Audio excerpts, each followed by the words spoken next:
Hi, I'm Dr. Derick Lindquist. I am Dean of the Jindal School of Psychology and Counseling, and I want to welcome you back to our new series, Minding the Mind. Today, we're going to talk about body maps. When we think about the central nervous system, this includes the brain and the spinal cord. Two of its primary functions are to allow us to move about in the world and to sense information in the world. When it comes to movement, the information flows from the brain down into your spinal cord, and then we have all of these nerves that flow outward into your organs and muscles. It's called the peripheral nervous system. So, when you think about moving, right? Arm move, hand move. That information is organized, an instruction is generated in your brain, it flows out to your muscles. Action potentials cause your muscles to contract, and that allows for movement. Sensation goes in the opposite direction. Sensation, right? Vision, hearing, touch, etc. All that information comes in through our sense organs, our eyes, our ears. It is then converted into a neural signal, into action potentials. This process is called transduction. That information flows up through the spinal cord into the brain, where it's then processed in various sensory cortical regions. Now, in a prior episode, I talked about the different lobes of the brain. Today, let's talk about the frontal lobe and the parietal lobe. So, at the back end of the frontal lobe, we have an area called the primary motor cortex. At the front end of the parietal lobe, we have an area called the somatosensory cortex, movement and sensation. Now, it's important to keep in mind that, again, everything in your brain is duplicated. We call it bilateral because there's two hemispheres. And while I'm showing you the outside of the brain, this is actually a fairly deep or thick structure. So there's a lot of brain tissue devoted to both sensation and movement. Now, when it comes to movement, decades ago, we had scientists that began to stimulate the human brain. And what they found is that different areas of your body are controlled by different areas of the motor cortex. And your body is not equally represented. Some areas have more or greater neural tissue, greater motor cortex devoted to its activation. So what we find is that those areas of your body that require a great deal of dexterity or fine motor control, including your hands, your lips, your tongue, etc., there's a lot of neural tissue devoted to it.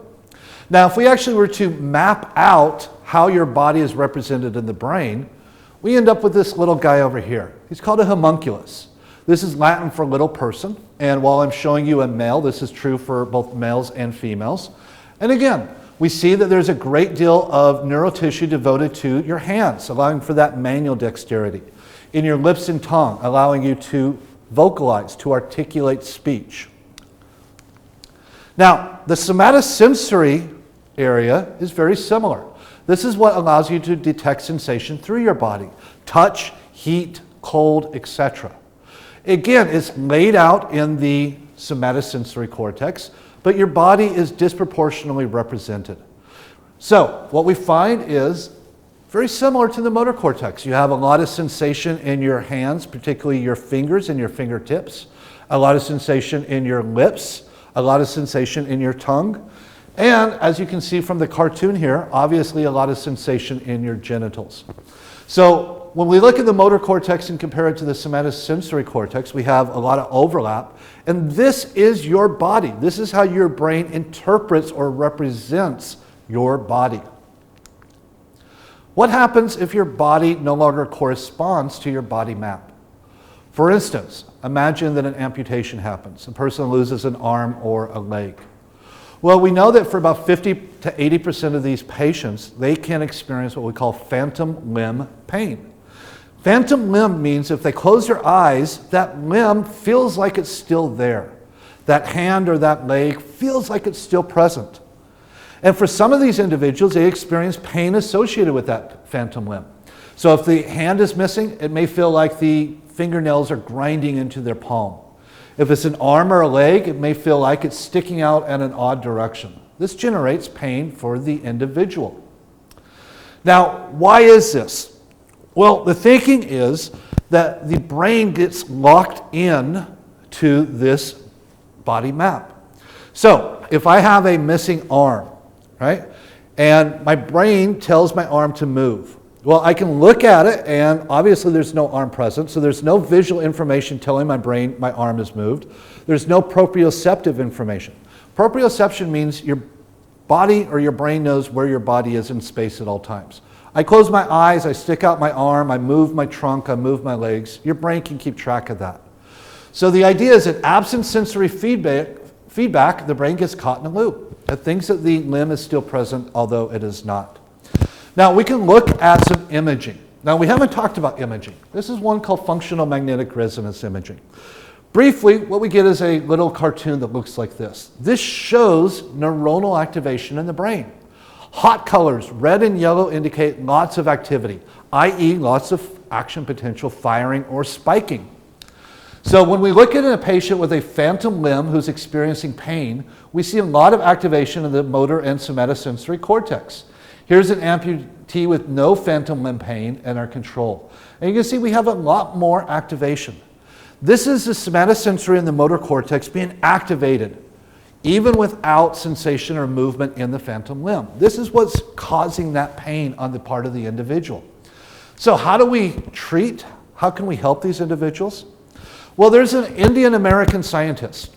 His name is V.S. Ramachandran, who came up with a really ingenious solution. He said, what we need to do is that we need to trick the brain into thinking that that limb is still present. So we simply use a mirror. As you can see here in the upper left, the individual's missing a leg, but when you put the leg behind the mirror and you look into the mirror, you see the reflection, and lo and behold, both legs are again present. Same is true here at the bottom. So here's the idea. If I'm missing a hand on my right side, I put my left hand in, I look at the reflection, and I see my hand suddenly reappear. If my hand is gripping my palm really tight, I can command my brain, hey, loosen. I loosen my left hand, and my brain perceives it happening on the right side, and voila, that pain can dissipate or entirely go away. I can straighten my leg, I can move my arm. So really an effective technique to help ameliorate or mitigate the phantom limb pain that these individuals experience. Really ingenious solution. This is due to cortical plasticity, the idea that you can reorganize your brain. It goes back to this idea that our brain is highly dynamic. So this might seem a little odd, but when you look at the somatosensory and the motor cortex, the face area is near the hand area. So if I'm missing my hand, it's been amputated.